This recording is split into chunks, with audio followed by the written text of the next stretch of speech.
You guys, as we started looking at these alignment, feel like Joe Alt from Notre Dame is going to be the first guy off the board. We pulled some clips. Let's break him down a little bit. Yeah, the one thing when you look at Joe Alt, and the first thing I think, he's the best offensive tackle in the class. He's the most NFL ready.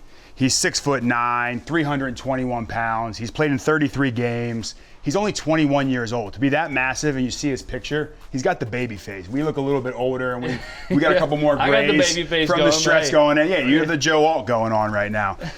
His dad played in the league. I just think from terms of readiness to step onto an NFL field, Joe Alt has it all, and then we can hop into the technique and the skill, but just like from a baseline, he walks in the room and you're like, that's a left tackle in the NFL. Right.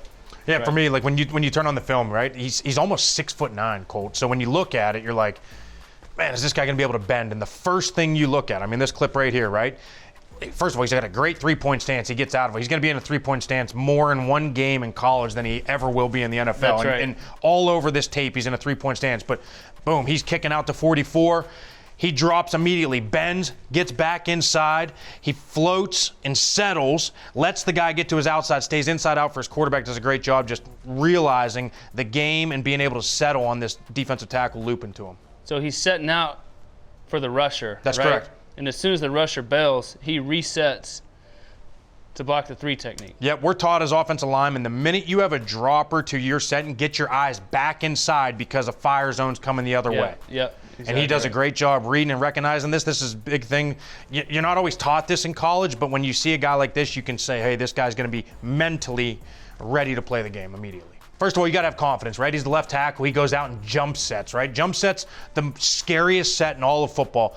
Justin was actually phenomenal at it and would do it over and over again against an Aaron Donald type, which people would argue you're kind of crazy to do that, but you did it over and over again. It was incredible. But this is when you see a left tackle go and do this, he's got confidence, because if you jump set and you overset or you underset and you miss, they call that an ole. It's watch out. Hey, Colt, get rid of the ball, right? Because they're around the corner. And this kid's a good player for Ohio State. This is a guy that's an All-American, and he goes out and gets him, puts his hands on him. And the big thing you see is his length, right? He plays with length, and you don't see that a lot of times in college.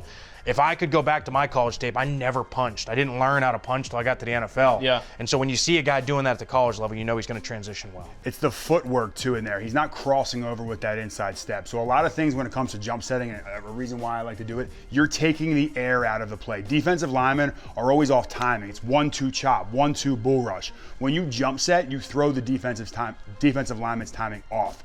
That's the one thing that Joe Alt does a great job of. His feet are never crossing over. He always has good balance. It's like he played basketball. I looked it up. He did play basketball all growing up. Right. So he goes out there and plays left tackle like he's a power forward. And in your face, aggressive style is great for the NFL. The way these defensive ends are taught, it's throwing a curveball to them when you're typically got to throw a fastball. Yeah. Who would you say that he reminds you of? Like, I know he's tall. I know he's long. Like, some version of a comparison. Yeah, so for me, when I look at Joe Alt, you look at the pedigree, and obviously there's some factors that play in. His dad played for 14 years. He was a first-round pick for the Kansas City Chiefs. You look at another NFL royalty family, the Matthews family. You look at Jake Matthews in Atlanta. He's been there forever. He's great in pass protection, has great skill out of Texas A&M. He's a guy that really reminds me of it.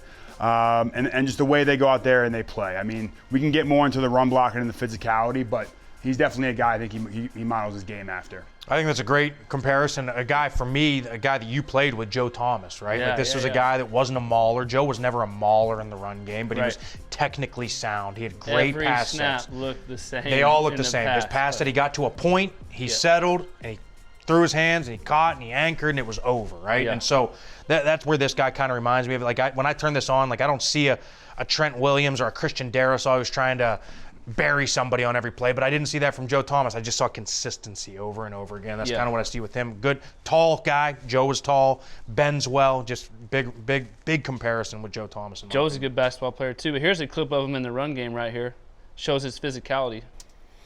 Yeah, I think at any point in time when you throw in a first-round pick NFL lineman, you better be able to run the ball. You better be able to displace someone from the gap that they're supposed to play. So if you look at this clip, you have a down block here by Joe Alt. He takes the D tackle to the backside C gap, completely deletes him from the screen, and the play's going the other way. And now all of a sudden there's a gap that's being displaced. It's not a home run play, but it just shows you the capability that he's going to have at the next level. Colt, if you can run that back to the beginning and pause it as he makes impact on the defensive tackle, there, look how flat his back is. I mean, that defensive tackle's probably 6'2", 6'3", Yeah. maybe. Yeah. This is a 6'9" guy. He's underneath, playing with leverage, bending at the waist, bending at the knees, and then the legs come in and he drives them to the other B gap, like Justin said.